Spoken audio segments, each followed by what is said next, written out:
Eluf imlew il-fosos tal-Furjana l-edizzjoni oħra tal-kunċert annwali sajfi Isle of MTV Malta Festival. Artisti internazzjonali u popolari anke Malta, fosthom Damiano David u Ella Henderson, kif ukoll id-DJ internazzjonali Brażiljan Alok li wera l-kreattività unika tiegħu u bis-saħħa ta' show bil-laser u l-piroteknika u biż-żeffiena li żifnu għal ritmu ta' singles bħal Brighter Days u Unforgettable.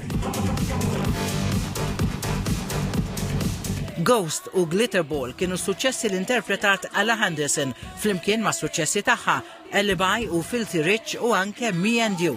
Il-wirja tagħha konfermat il-popolarità tagħha mhux biss fost l-udjenzi fir-Renju Unit imma anke Ellen.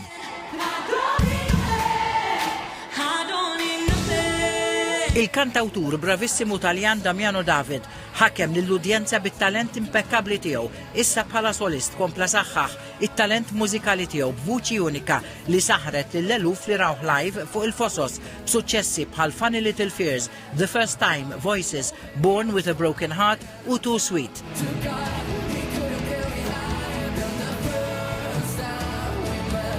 Il-kantant Taljan kellu wkoll kliem sabiħ għal Malta. Okay, first thing I want to say, I've never been here before. This place is beautiful. Can I cuss? I am Tibet. It's so pretty. I've been to Medina. I felt like a knight.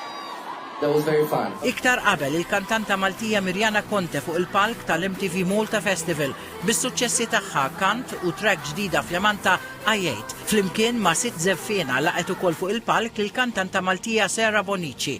Dan il-kunċert kien streamed dirett fuq Pluto TV u se jintwera dirett fuq l-istazzjon MTV f'Settembru jixxandar f'150 pajjiż. L-MTV Malta Festival ikun segwit mill-MTV Malta Music Week b'serje ta' music parties fl-iktar venues popolari f'Malta.